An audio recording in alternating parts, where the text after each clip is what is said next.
Board member, folks. No, Brian. Okay, that's good.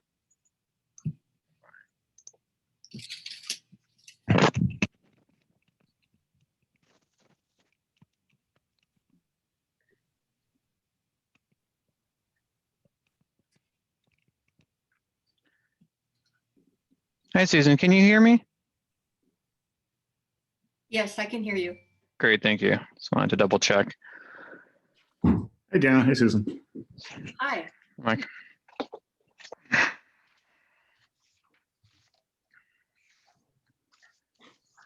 actually the first time I've had to have my camera on all day.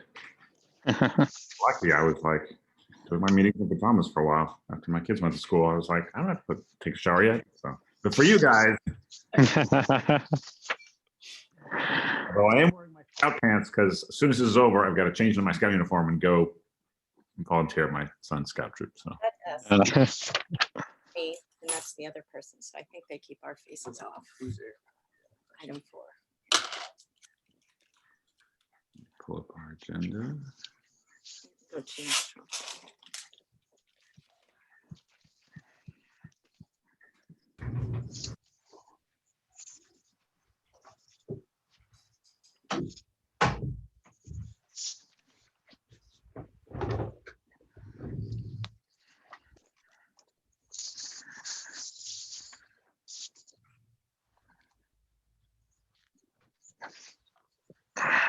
We have Todd on twice. We get 2 Todds today. Okay, I'm coming in. here. All right. Shut.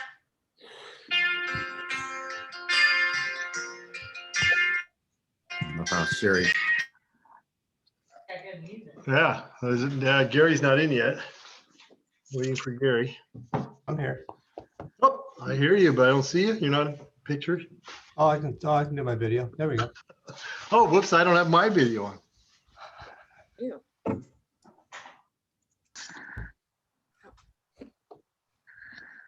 Hey, Gary. Hi, Mike.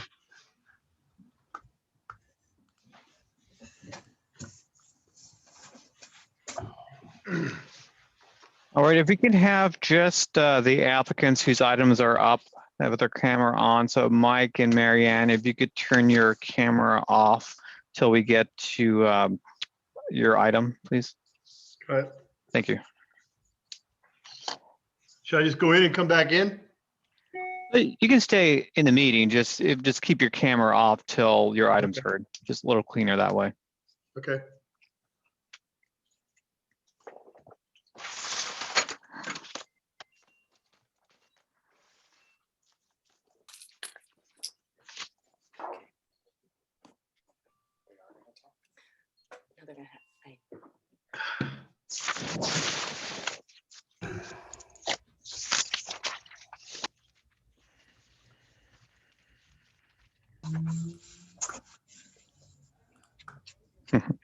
Hi, Laura.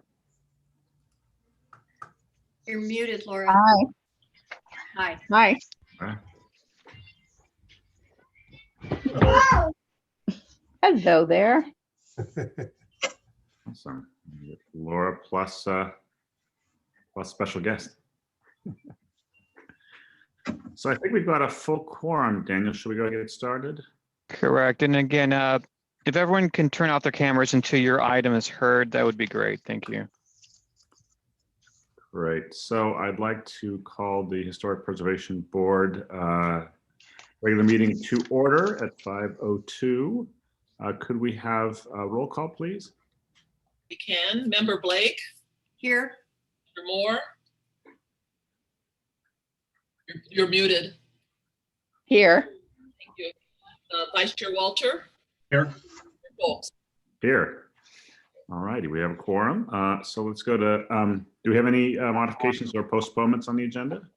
We do not. Okay, great. We have a busy day. We look like we're rebuilding Alice Avenue today, so long agenda. So why don't we go through the minutes? As always, they were very thorough. Does anyone have any modifications or corrections? I do. Okay. First off, let's see, page 11, under old business, item 4, the last sentence should read Vice Chair Walter.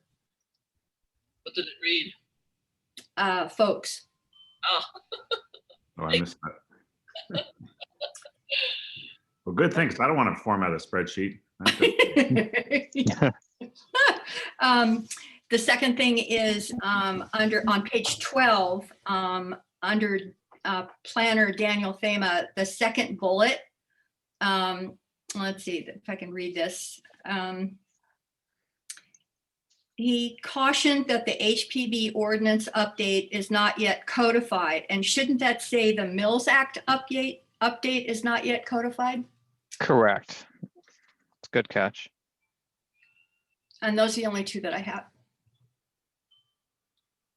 thank you. Great. Sure. Okay, so as corrected, could I have a motion to approve the minutes? I'll make a motion to approve the meeting minutes from last time. Great. Do I have a second?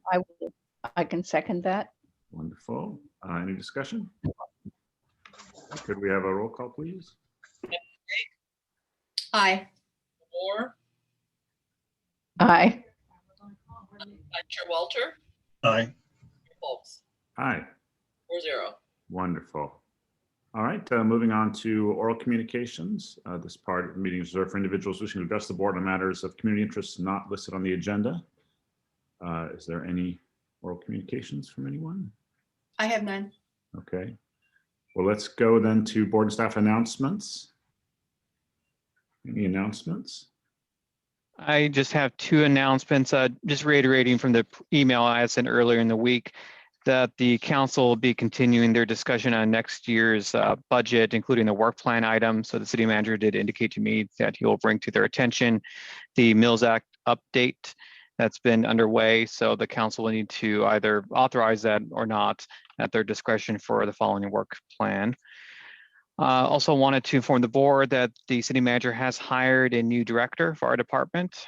His name is Rob Eastwood. He is the current planning manager for the Santa Clara County, and he will be starting on June 1st. Okay. Great. Thank you. Okay, thanks. Look forward to meeting him. Great. Seeing no other announcements, we'll move into the public hearings. First up, I'd like they're going in order of address. First up, we have 99 Alice Avenue. Could we have the staff report, please? All right. Keep this short and sweet. So this is a photograph of 99 Alice. This is a property, of course, on Alice Avenue.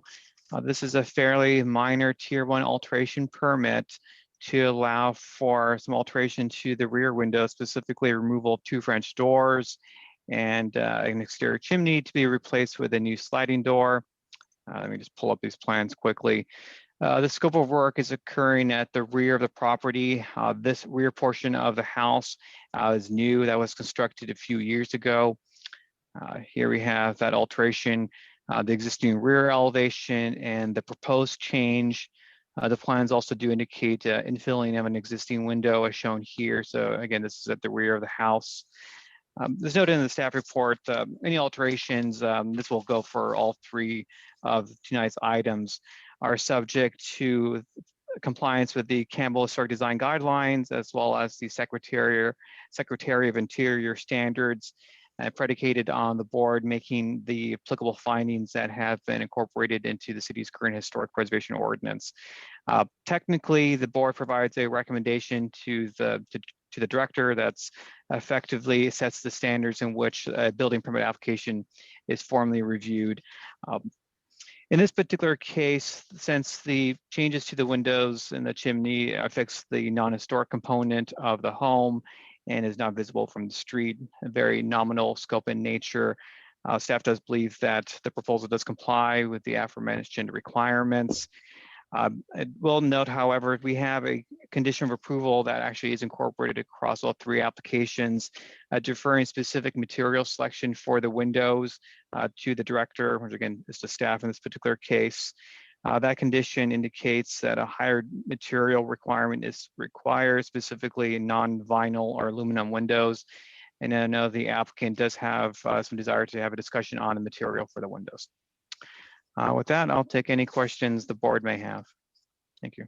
Any questions for Daniel before we open the public hearing? I have a question. So I just want to make sure I'm understanding this right.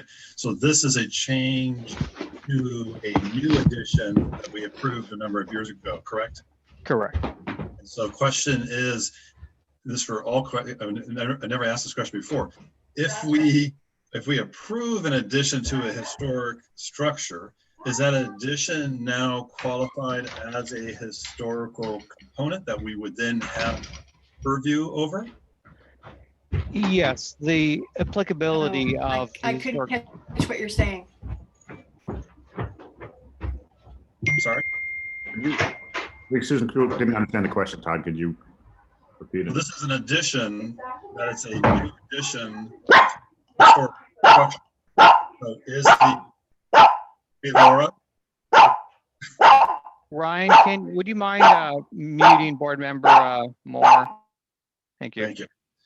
So I was asking the question is that once I think it's Susan, are you frozen? No, she is.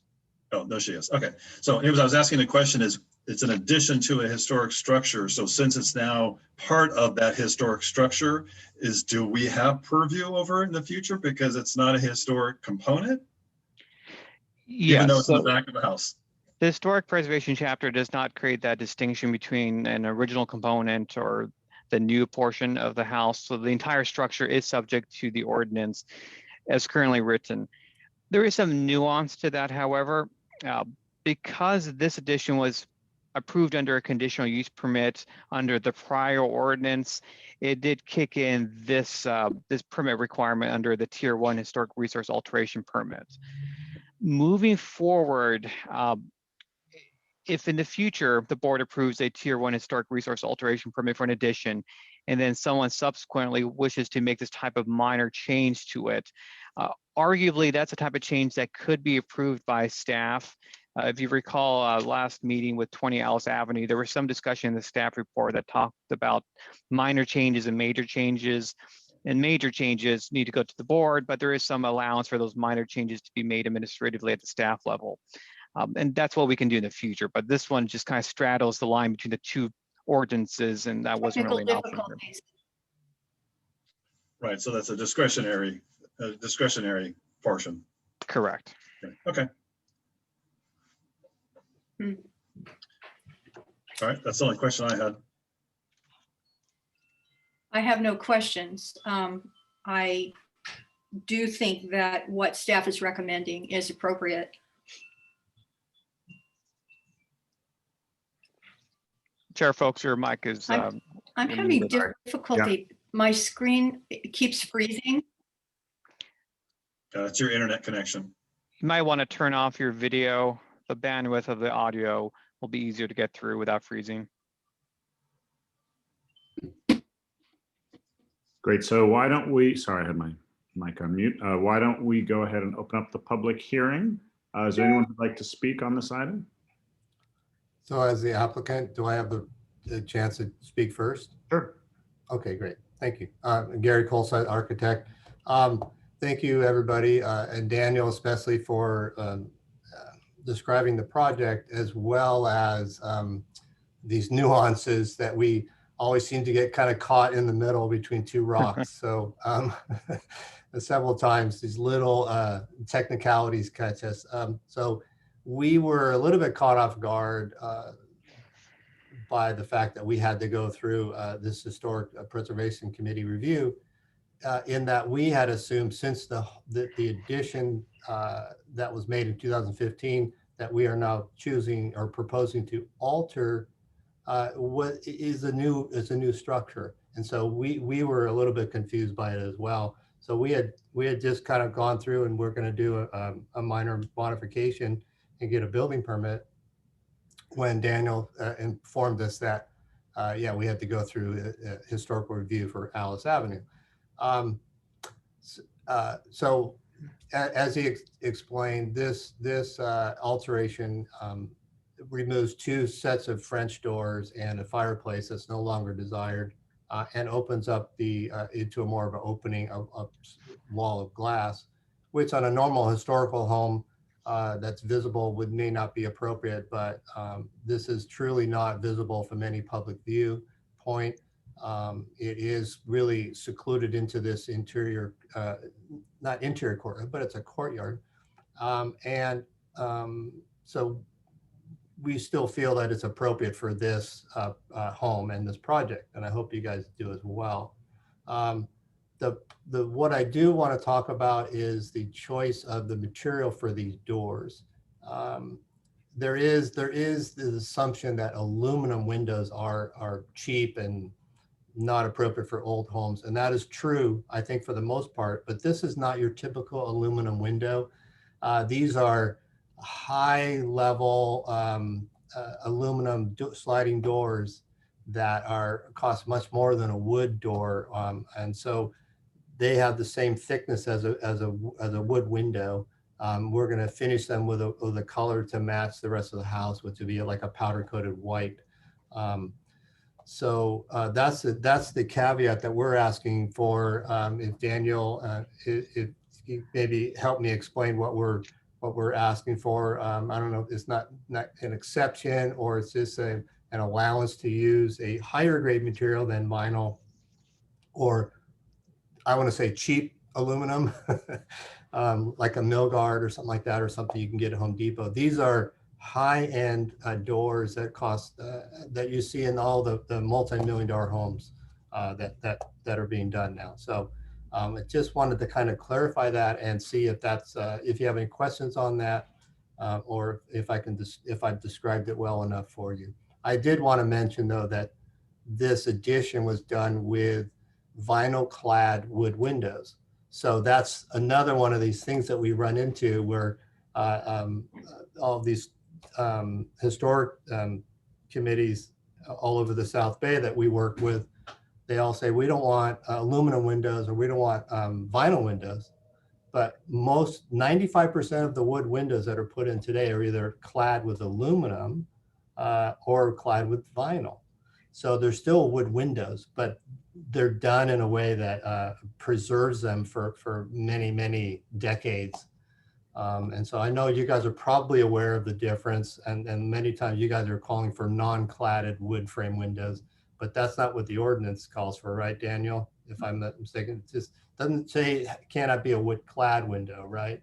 So Yeah, the difference you're seeing from the outside is negligent. It's negligible. It's not there, right? So I think that's the only, I don't know if I've explained myself well enough, but. Thank you. Can I jump in and ask a question? I think, is there anyone else who'd like to speak on this item? So if not, go ahead. So, yeah, so when this property came to us 5-6 years ago for the first time, I remember going out in the field and we were looking at the window and the systems and everything, and we agreed to they do the vinyl clad wood because it would still be wood on the inside, paint grade, and the outside would still be, like I said, wood with a vinyl material. Mhm. So we knew it would be preserved and wouldn't have the issues later on and everything. So on the new windows you're planning on the back, is this like a nano wall or Fleetwood or one of those high end? It's Fleetwood. Yeah, it's Fleetwood. Okay, so it's a narrow profile, more modern looking, all aluminum system. Correct. Gotcha. But it's a thermally broken system, so it meets all the energy requirements. So So just for the rest of the board to know, that window system they're planning to put in is probably somewhere in the neighborhood, I'm assuming $10,000 to $15,000, if not more. They're an More. expensive, More. high-end quality system. I've specified those on a few projects as well, and so they're very nice. They're a very nice product. So visually they'll look great. They'll last for quite a long time, and it's aluminum powder coated to match. So from a material standpoint, it's all very, very nice. Thank you. Okay, great. you. Thank you, Vice Chair Walter. Any other questions of the applicant? Okay, seeing none, I will close the public hearing and bring it back to the board for discussion. The only thing that I wanted to say is that we need to do an updated photo for the DPR sheets because the one that's on there is pre-approval of what we did in 2003 and 2015. It's a really old photograph and that place doesn't look like that anymore. So we can provide that to you if you'd like. the photo, Yes. oh, Or is that something that you have someone that does that? Yeah, Oh. I've actually, I know there are several of the photos of various DPR forms that need to be updated. That's kind of my longer term to-do list, but Great. So any discussion on the request for the window treatment in the back? I have no objections to it. I'm in favor of what they're proposing. as am I. so the Lawyer, board, you- I guess you would want I to am- modify, apologies. Board Member Moore, were you going to say something? Yes. No, I'm in approval with it. So I was simply going to add that if the board is agreeable to the applicant's request, you could either make the motion striking the window condition of approval, or if you wanted to be more specific, you could simply identify the manufacturer of the window system that he indicated. Either way.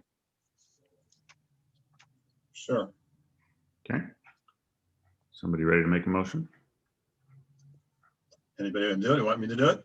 Yeah, because you know the name of the windows. I don't. Okay. All right, let me go to this item here where the announcement is. It is.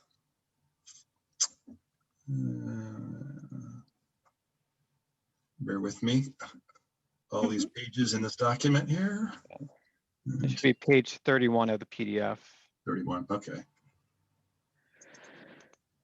All right, so yes, so I'll make a motion to approve the application of the Colstat and Associates for a Tier 1 Historic Resource Alteration Permit, PLN-2021-58, to allow removal of the 2 French doors and exterior chimney to be replaced with a new sliding glass door, and to infill 1 existing window to Alice Avenue Historic District property commonly known as Claude and Jeanette Grizzle House, 99 Alice Avenue, with the 1 modification to accept the Fleetwood thermally broken sliding window system.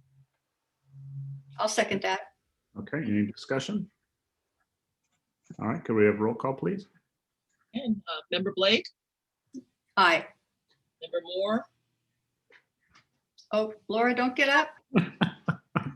Laura, Mike Walter, aye. Chair Folks, Aye. All right. Laura, come back. That's all right. We have She's a- trying to deal majority. with a dog and a granddaughter, and it's not working out very well. Mhm. second on this, please. Laura, can you vote? Are you in favor of item number 1?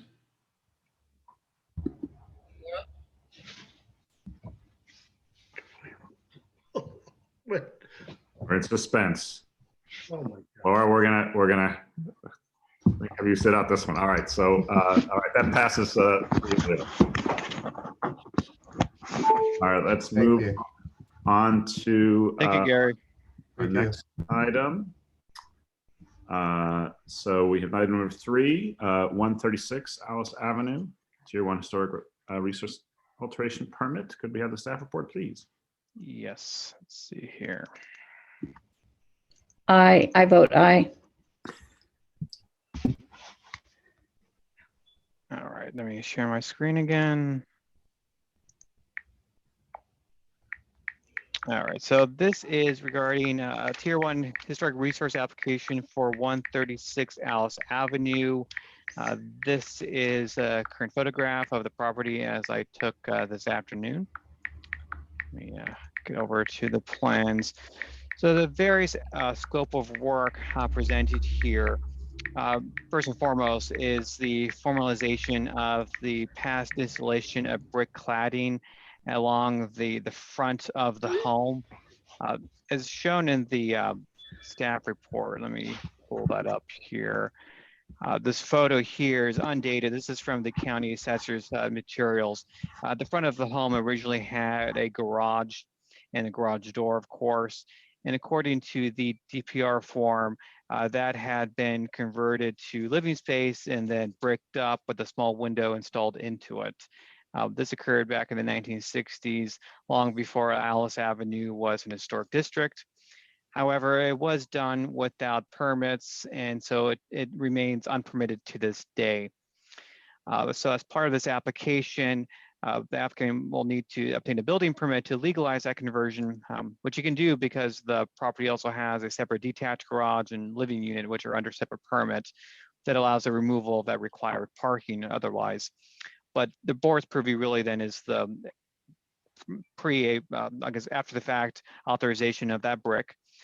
In addition to that brick, the applicant is also requesting that existing window be widened for egress purposes, and then for additional aesthetic purposes, the installation of a surround around the window with a little roof.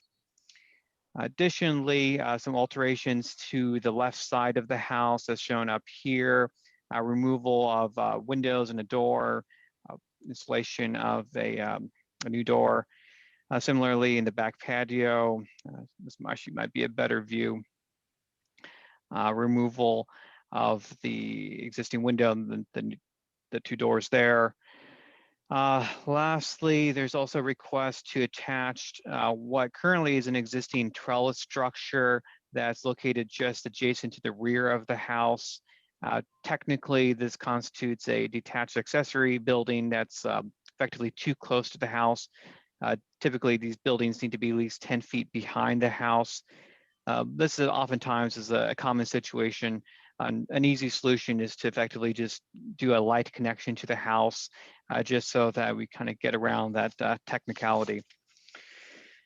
So as I noted with the previous application, of course, this application is subject to the city's local historic design guidelines and Secretary of Interior standards.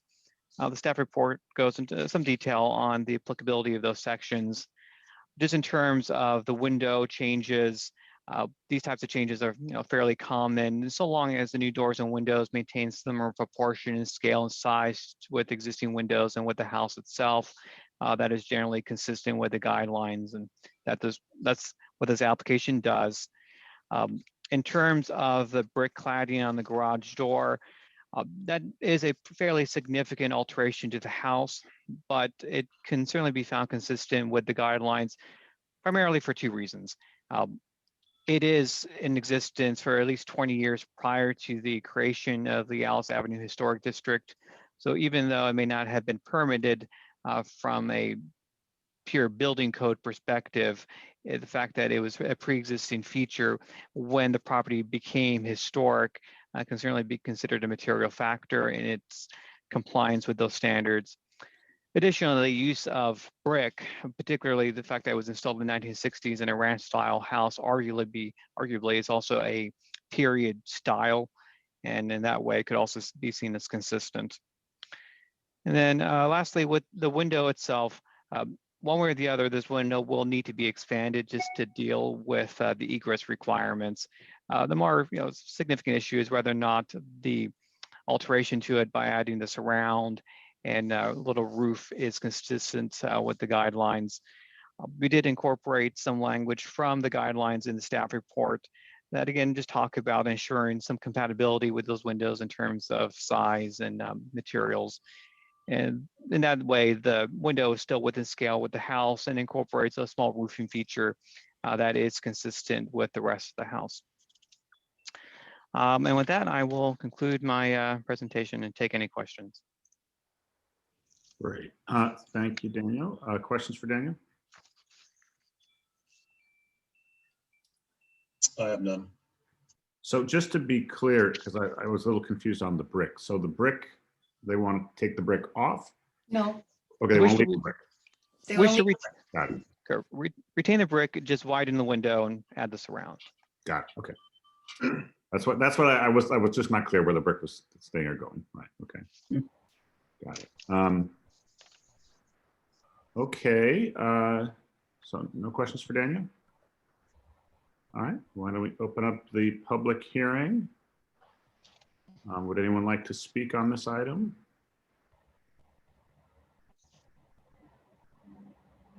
That's you, Mike, if you have any comments. Okay, well, I'm the architect. I think thanks, Daniel. You did a good job. So we've worked on this. I guess one thing to pay attention to that I caught that the grids that are on the plans that I submitted, the existing window grids don't show, but they are there. So that last sheet that I sent Daniel is accurate as far as the light pattern in the windows. Okay, so the one that he's using on this A1 from the plans that I submitted, I did not get the light pattern correct, but the last set does, just for your information. Does that make sense? The Yes. existing windows have a light pattern that doesn't show on that A1 sheet that he presented, the first one page that he showed. But he sent us something. Yes, Daniel has Yeah. that last page that Daniel showed. Go to that one there, that one there. Yeah. That's This is the updated one. yes, those are the correct light patterns. Yeah, got it. Okay. Any questions of the applicant? All right. Well, then why don't we close the public hearing and bring it back to the board for discussion? If I may. Please. Okay, so before I give any remarks, I wanted to let the board know that I met with a Mr. Matt Escobar on April 17th at his request. And I gave him a copy of the DPR sheets for his house. And I told him about the historic design guidelines and the app that's available for your phone, and that his house is part of that app. And he asked me my opinion about his proposal, and I listened and I looked at the front and the sides of the house without making any suggestions or giving any opinions. I just wanted you to know for full disclosure. Okay. Thank you.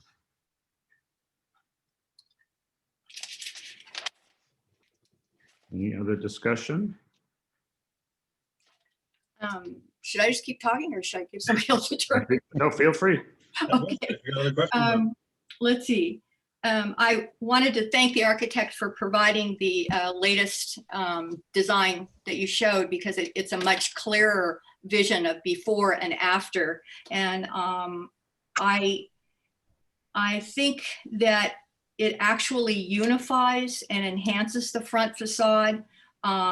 It's been over time such a hodgepodge of changes that it's awkward as it's presently seen. And I'm hoping that the front door, as shown in the latest design, would be incorporated into your plans. It's much more appropriate to the ranch style, and the front door that's on there now is not so good. So that's the only thing that I wanted to say about it. Thank you. Thank you. Any other discussion? I don't have any specific comments other than I'm in No. agreement with the proposed changes. And I am as well. Okay. Great. So it sounds like we're ready for a motion. All right, one of you take it over this time. Since there are no changes. I can't do it because I don't have a copy of the agenda in front of me. Oh. I just have my notes. So somebody that has a copy of the agenda is going to have to do this. I one. do not have a copy of the agenda either. I have it, so I can Thank you. Good. do it. Let me make sure I've got the right one here, 136.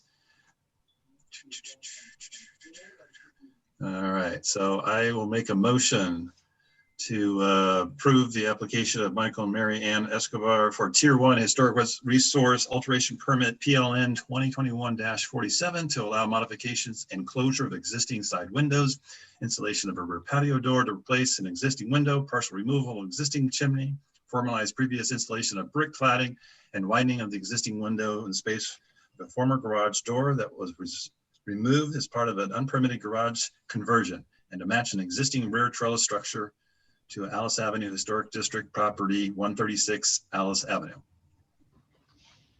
Great. Do I have a second? I'll second that. I will second that. Okay. I got 2 seconds. All right. Any discussion? All right. Could we have a roll call, please? Blake, Aye. Moore, Aye. Vice Chair Walter, Aye. Chair Folks, Aye. 4-0. All right, that passes 4-0. Fantastic. All right. Thank you. Thank you. Thank you, Mike. We're good to go, right? Thanks, Dan. Good to go. We'll talk tomorrow. Everyone, we're good? All Okay, right. thanks. Let's I can get off now. Stop move on video. to item number 4, 199 Alice Avenue, Tier 1 Historic Reservation Alteration Permit. Could we have the staff report, please? Right.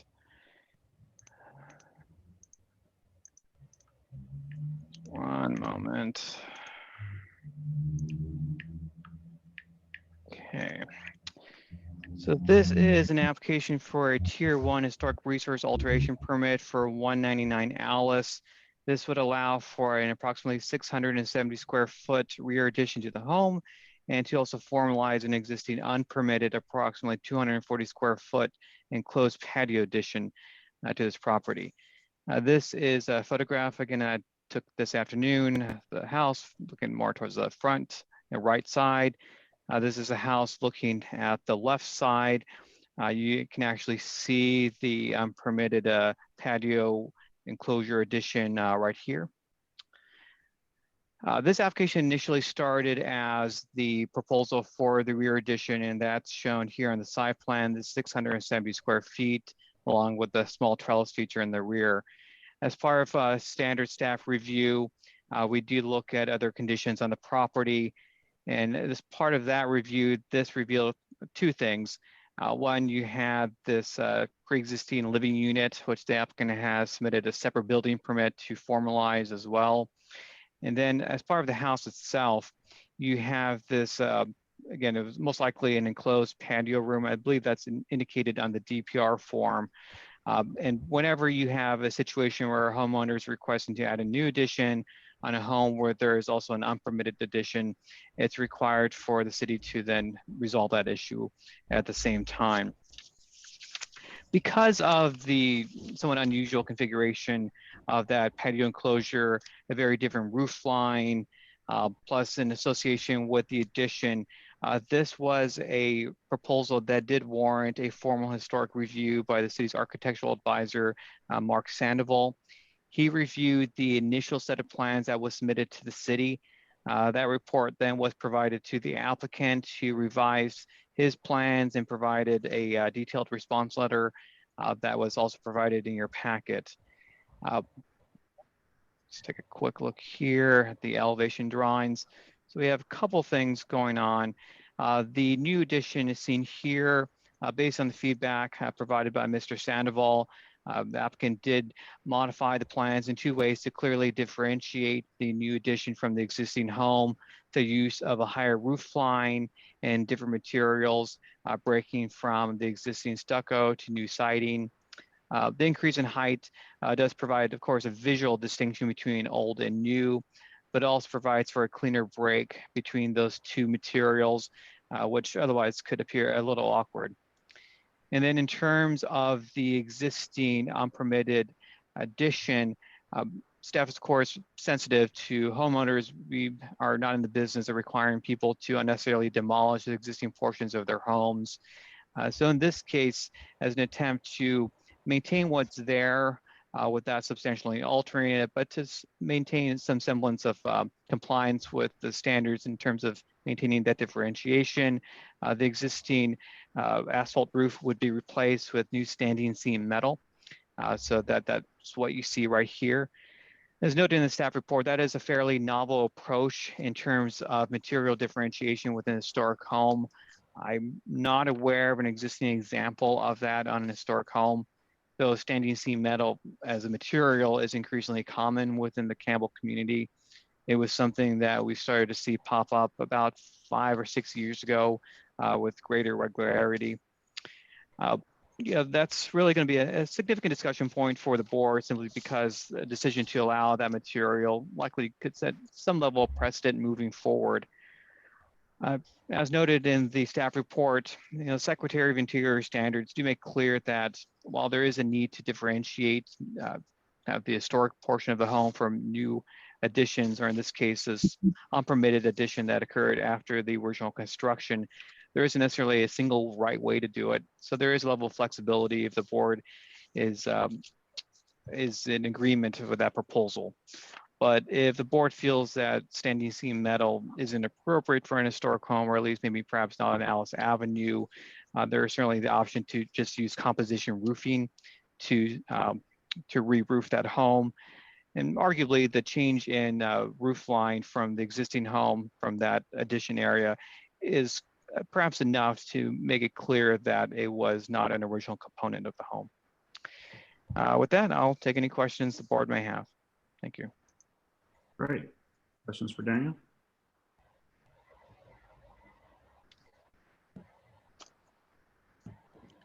I don't have a question, but more maybe some insight that might be helpful on that existing addition, and we can bring it up with the owner as well. I'm presuming they probably have gone to a metal roof because the slope of that roof, to flatten it, to make it look not as prominent. You can't do that in comp shingle roofing because roofing typically requires a steep pitch. If you go lower than a steep pitch, then you have to change the roofing material to either a metal roofing or a TPO or other type of roof system that's designed to go flatter. So there are other options as a group that we can discuss if we don't like the metal roof, because like Daniel said, it might be something that then becomes a new material that people want to use. So food for thought, just want to bring that up. And Todd, since you're familiar with the roofing, or Daniel, whoever, like, could you just describe it? I'm not familiar with that type of roofing. You're talking about the metal, standing seam metal roof? Yeah. Yeah, so it's called a metal roof because it's metal, and it's usually referred to as standing seam. And what it is, it's panels that come together, and there's a seam, and they interlock to each other. And then there's a machine typically that runs up and then pinches the seams together. And then there's a device on the roof that it clamps to. And then that's how the whole system then sits on the roof and everything.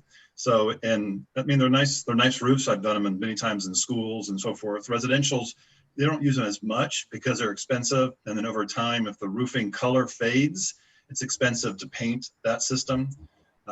So usually you'll see them on more modern style roofs, or like ranch or contemporary ranch style roofs. You normally don't see them on historic. Now, historic homes and buildings have metal roofing system. They've been around since the beginning of time, but normally they're a lead or some other type of material, not necessarily a standing seam roof. But that's basically what the material is. Got it. Okay, thank you. That's very helpful. Correct. And we've seen them more recently with the modern farmhouse design. Yeah. Right.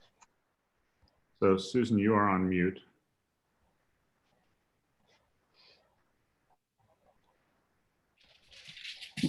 So I do have a question now. When was that little side addition put on? That is not entirely clear. Okay, but it was, did you say that it was unpermitted? Correct. Okay. Well, it seems appropriate to allow legalization of this little side unit, whatever it is, addition. It's tiny. You can't really see it from the street unless you're looking for it. It's almost flat. It's not that far above the actual fence line for the house next door. So I guess I don't have an issue with the use of the metal material for it. I wonder about heat though, if it's going to retain a lot of heat, the metal, but perhaps not because of insulation. I don't know. Okay, any other questions for Daniel? All right, why don't we open up the public hearing? Would anyone like to speak on this item? We've got a couple here. That's you, Eric, if you wish to speak. Hi, thank you. Thanks for the presentation, Daniel, and for the synopsis. And I could do a whole history of metal roofs. I've worked in London and Sweden and blah, blah, blah, and I've worked back east on a lot of houses and buildings. So as Todd said, and the steel roof is not like some big design statement that we're trying to make. It's actually a practical statement because of the low pitch that Todd mentioned. You can get comp roof architectural shingles. I have a house that has 2 and 12, but that's about as low pitch. This is 1 and 12. But there's a bit of an irony in this little addition too. One is actually, we don't know when this was built and the history in the package. I'll do a little history of this site, which is kind of fascinating. The garage in the back was the first house built in 1922, and it was used for 5 years, which is the pattern for Alice Avenue. So that's actually a house back there, not a garage. And that was a pattern for Alice Avenue. And the houses on Alice Avenue, I know we think they're nice and historic. They're actually low level, like spec houses. So the owners of Alice actually built a couple of other houses on Alice Avenue. And they worked for the, I can't remember, Daniel, I think the train company or something. So he's basically a daytime train worker, or, you know, manager. And then he and his wife did spec houses on Alice Avenue that now we think are, you know, valuable. And I think is valuable on historic houses is really how they face the street, what kind of face they have. And this one has an unusual face because they tried a lot of different moves on this little tiny 1,000 square foot house. It's got a little Art Nouveau arch. It's got prairie style windows. It's got, like, they kind of grabbed the little pattern book and threw it all at this little tour de force. So it's actually kind of a little dynamic, beautiful, but that has some unresolved things, which I could go, we'll give you another hour analysis of the house of why it looks the way it is. But so Todd did a great thing about, you know, low pitched roofs. In terms of heat, it actually is better for heat because it doesn't hold the heat. Comp shingles in terms of global warming are the worst thing. And I have standing seam roofs on. I've got a 17,000 square foot house I did copper on back in Maine. It was to actually stop it from leaking because it was a complicated house. We did an addition to this house, but also it lowers the weight. It's better for seismic. There's less weight on the roof. So it's actually, there's a bunch of benefits. That's a whole nother little, you know, PhD dissertation. So the other thing is you don't paint this roof. It's pre-painted. So it has a warranty of, like, I don't know, 40 years. It's Kynar. It's almost like a car paint. So typically you don't paint them.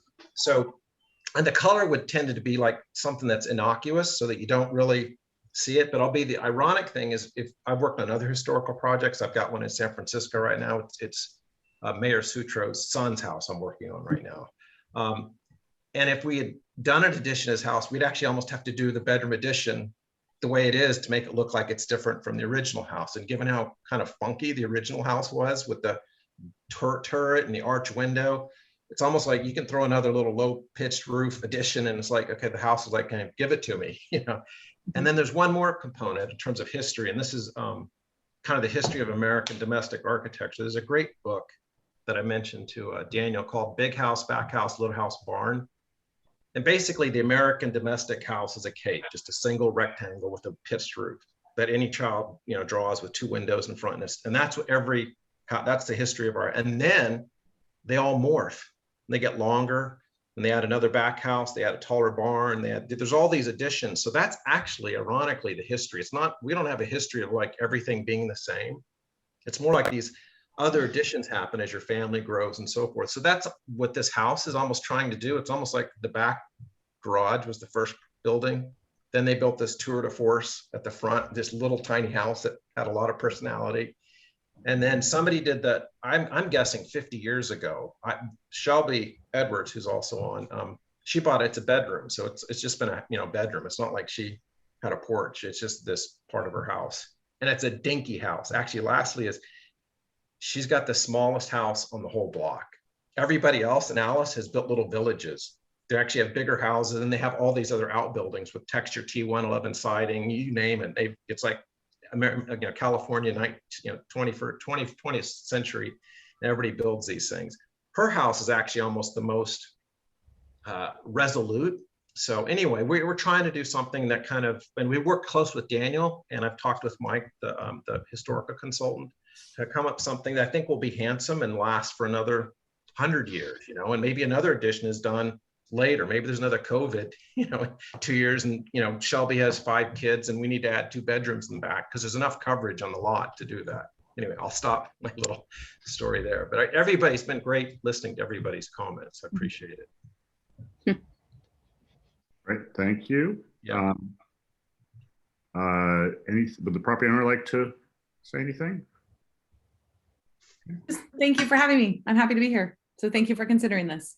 Great, thank you. All right, any questions of the architect? All righty, then we'll close the public hearing, bring it back to the board for discussion.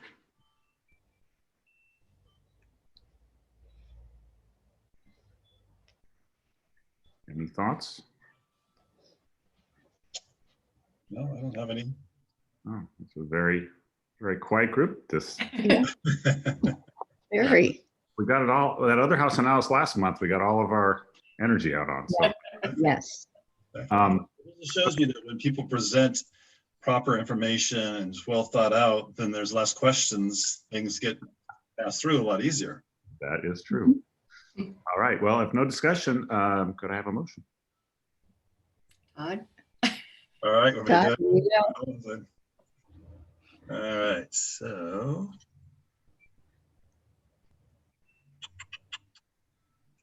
All right, make a motion to consider the application of the Beckstrom Architecture for Tier 1 Historic Resource Alteration Permit PLN 2020-116 to allow an approximately 670 square foot rear addition and to formalize an existing unpermitted approximately 240 square foot side enclosed patio addition to an Alice Avenue Historic District property, 199 Alice Avenue. I'll second that. All right, any discussion? All right, it's moved and seconded. Could we have a roll call, please? Member Blake, Aye. Moore, Aye. Walter, Aye. Holmes, Aye. 0. All right, that passes. Fantastic. All right, thank you. I enjoyed your presentation, Eric. Yeah, it was very fun. All right, so that is the end of our public hearings. So we will move on to old business, and we have our Mills Act Subcommittee report and program update discussion. All right, so it'll be short and sweet. The three of us, Daniel, Susan, and myself, have been playing email tag over the last couple of weeks about trying to get time to sit down and review the 4 applicants that we've received.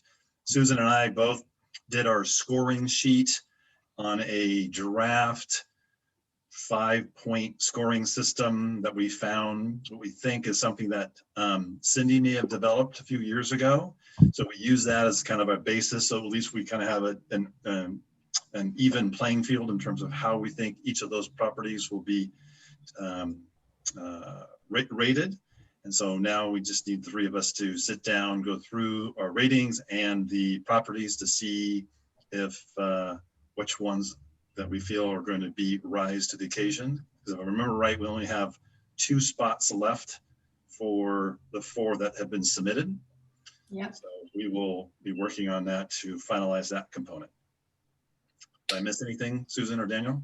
No, you didn't. Correct. So just moving forward, we'll try to meet next week, and my purpose really in meeting is to understand, just make sure that for the May meeting, that the whole board is looking at the 4 applications in a consistent and objective manner. So using that checklist, I think it's a great idea. And I think having that discussion with the 2 subcommittee members, make sure that we're thinking of it in the same way would be very beneficial. I'm thinking that for the next meeting, all 4 applications will be considered as just a single item.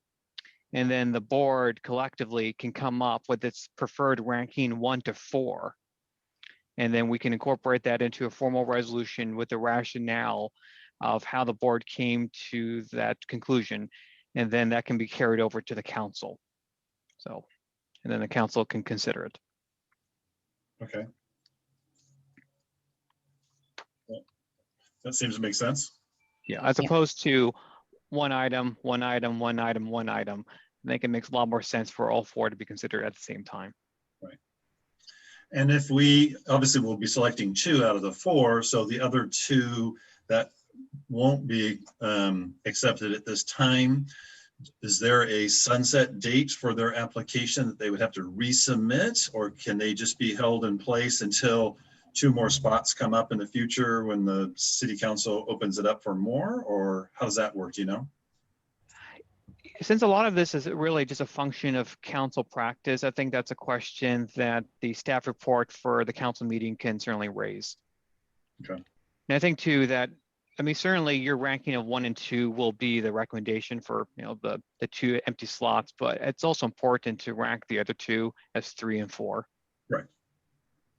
And Daniel, what if in reviewing them, we decide that one of them just is really incomplete or not adequate, and we wouldn't recommend it gets Mills Act at all? Would we still rank them?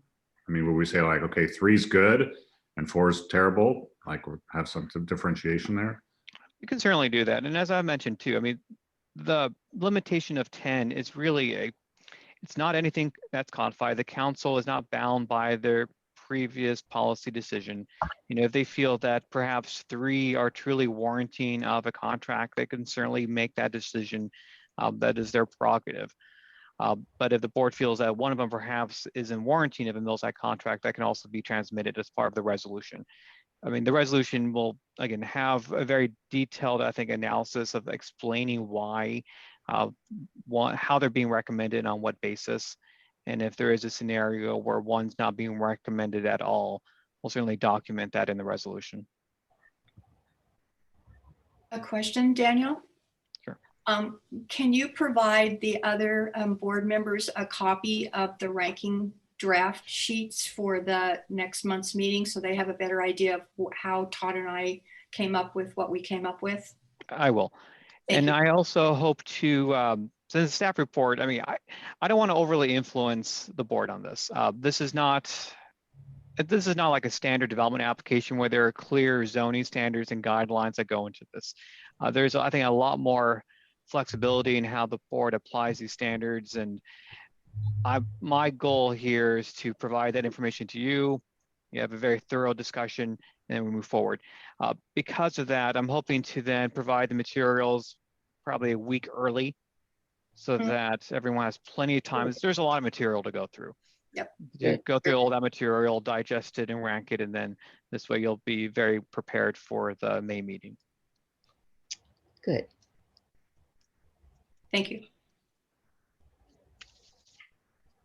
Okay, so that sounds good. So these for the May meeting were, because I know, you know, we're looking at revising and codifying our program, but for this, it'll be under the existing rules. Correct. Yes. And the council meeting will be still to be determined. We're getting into budget season, so scheduling can get a little tight. So once the board comes after that May meeting, then I'll reach out to the city clerk and we'll set a council date. Are you able to tell us what the 4 are now? Yes, let me pull that up.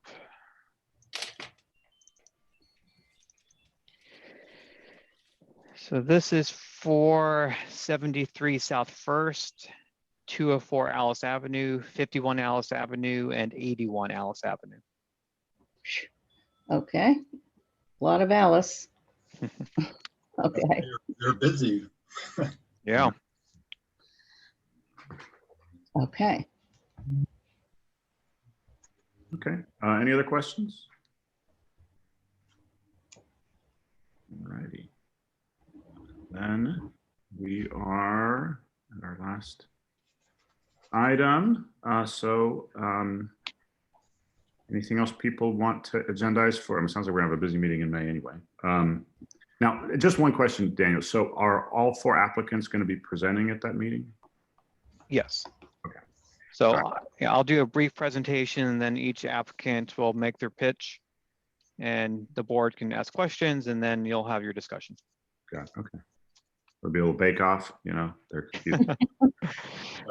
Yeah, I it's guess, going to be a novel meeting. yes. It So will. actually, I was going to follow up with a question on that, is that because we're still using our existing Mills Act application requirements and everything, which obviously are going to alter to some degree in the future when we revise this, what discretion do we have of looking at things and saying, hey, these things don't, I'm trying not to be biased, knowing that we want to change things. So where do we tackle these issues? For example, a number of them have things in there about landscaping and interior work and things like that, like previous applications, which we all know we were trying to look at changing that to something that's more prevalent to historic components. But one of the applicants has a whole bunch of money in there for landscaping and mowing the lawn and doing all the stuff that, Fertilizing and yeah, which I don't remember without going back to the Mills Act list, if those are even acceptable, or even if they are on the list, can we say, hey, we're going to give it to this person because they're doing structure changes. This person is doing mowing and landscaping pieces, even though I'm assuming we can use that as part of our ranking system too, correct? Yes, I think, give me one moment. Let me quickly pull up the document. document, you mean the current application? Yeah, the With application. the higher ranking will be given to? Correct. I think, using that, and I'll certainly incorporate that into the staff report materials. Yeah. I think using anything we currently have in writing is a good approach because it does create that objective criteria. But I suppose if the majority of the board feels that maybe what's written down isn't necessarily supportable, you could also just state at the beginning of the meeting that we will simply not take into consideration a certain aspect to it. For instance, I know in the past it's been a somewhat sensitive topic dealing with the economic need aspect. And, that one is challenging simply because to actually demonstrate the way that's worded, we need some very, very specific personal financial information from the applicant. So no one can really demonstrate that to a degree that No. can make a material difference. So that would be an area that we would simply just disregard. And again, since none of this has been formally codified either in an ordinance or even a city council adopted policy, I think there is a fair amount of discretion. And again, so long as we can explain to the city council how you came to your ranking decisions, I think we're fine. Okay. And can you do me one other favor, Daniel, is that in my files, I only have the draft Mills Act application that we were working on back in 2012. Can you send me, and I don't know if the others need it too, the most current one that you send out? And the application I'm calling not the single page application, but the one that has the whole list of everything and all the list of things that we accept as Yeah, I need that again too. I don't have it. yeah, because like, for example, when I'm looking right now on the sheets where it identifies the things that they could list, it says projects may include, but are not limited to, and then it has multiple pages of, well, it has two pages of a number of different things in here. And I wanted to look at this real quick to see if there was anything on here about landscaping. And I don't see anything here about site work. Repairs, architectural cabinets, chimney, door, drains, electrical, plumbing, mechanical, foundation, flooring. Correct. I don't see anything regarding landscaping either. Yeah, But yes, yeah. I'll send you the link. So our application form does link out to the application package. We did have to, I kept the application package as it was previously put together. It's just the application form no longer is necessary since we have an electronic application process now. Okay. But everything else is still as it is. So I'll send the board the Mills Act application package link. Right. So another question on that is that if they're listing things that are not even on that list, does it mean that, okay, the application is not complete, it has inappropriate things and we reject it right off the bat, even before it comes and sees us? Or is the Mills Act list of projects, like I said, it's discretionary, so we're just looking at it as a whole and determining if it's the best value for what the city wants to see for repairs and things like that? Yeah, so, as compared to, again, normal development applications, we have a very specific list of things you have to do and things you can't do, so that when we bring it to you, it's something that's at least actionable. Right. Because we don't really have that for Mills Act applications, they're not true development proposals. If someone simply submits materials that are inadequate, it didn't seem appropriate for me to simply say, well, I'm not taking you to the board till you provide me something to my personal satisfaction. Okay. That didn't seem appropriate. But Right. if what comes to you, if you feel that it's not appropriate, it's simply not suitable, it's not sufficient enough, then that could simply be one that remains unranked and not recommended. Okay. Thank you.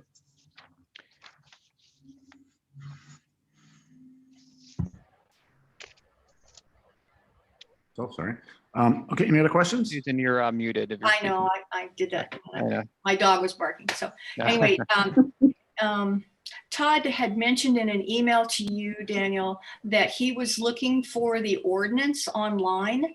And is that still a problem, Todd, that you were unable to find the ordinance on the city's website?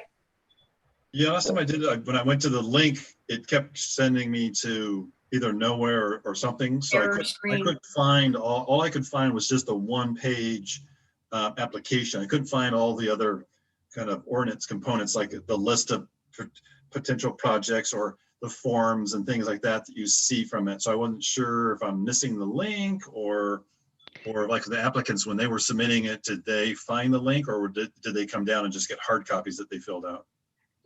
So with you would actually, well, I should update the historic site to at least make reference to our new application process. Our new online system that we rolled out right before COVID, luckily, actually it groups applications into variety of groups. Mills Act falls into the minor miscellaneous group. And so that covers a lot of different types of applications. So in that application form, there's a link that then takes you out to the package that you're referring to. Okay. But yes, I know that, yeah, the website doesn't actually take you there. So if you go to the historic website, you probably would have some hard time finding your way to the application form. So I'll update that. Okay. Thank you. Thank you. And I did fix the link because I did see that the link that takes you to the Historic Preservation Ordinance was out of date. Unfortunately, the company that provides our zoning code, they often make changes to the site that breaks all the links, which gets a little annoying when your website has links everywhere. Then all of them need to be updated.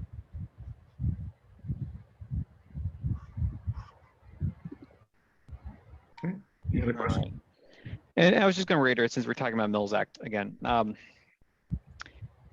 So the City Council is going to be formally considering whether or not to incorporate the Mills Act into the work plan. If they feel that due to staffing limitations or budget considerations or other priorities that it's not advisable to do that this year, that basically means that our work will just need to be put on hold if and until they change their mind next year. Well, I think from one of the last meetings, we discussed that we were going to focus on these 4 applications and then kind of hold on the Mills Act update because there were some of the budget concerns. So Yeah. we'll just keep on hold until we hear otherwise. Correct. So we're now coming to a point where they're formally discussing this. Okay. All right. And that's all I have. All right. Any questions for Daniel? Okay. All righty. Well, thank you. It's going to be a fun one next time. Yep. And, appreciate the subcommittee's hard work and the criteria. I think that'll be very helpful. Seeing no other business, we will adjourn our board at 6:06. And thanks, everyone. I only have one Did, last quick question. Thank before you. we leave. Question? Sorry, I just remembered. Have we had any applicants for the board by chance? Last I heard from city clerk, we still had 2. We were trying to hold off for a couple more, just to have a wider pool of applicants for the city council to consider. I did actually try to, I did encourage Eric Beckstrom, the applicant from the last item, to apply, but I don't think he has time for it. Okay. Technically, the ordinance allows for one board member to be a non-resident of the city if they meet the CLG requirements. Okay. Theoretically, so if you know anyone who meets the CLG requirements, they don't have to be residents of the city to apply. Well, we know somebody that used to be on the board, but I guess he doesn't want to come back. I reached out to her. She said she would consider it, but she didn't get back to me, so guess not. All right. Okay. All right. Thanks, All right, everyone. guys. All right. See you next month. All right, go Thank you. listen to President Biden. It's gonna Yes. make it better. Oh, yeah. Good night. All right. Bye. Good night.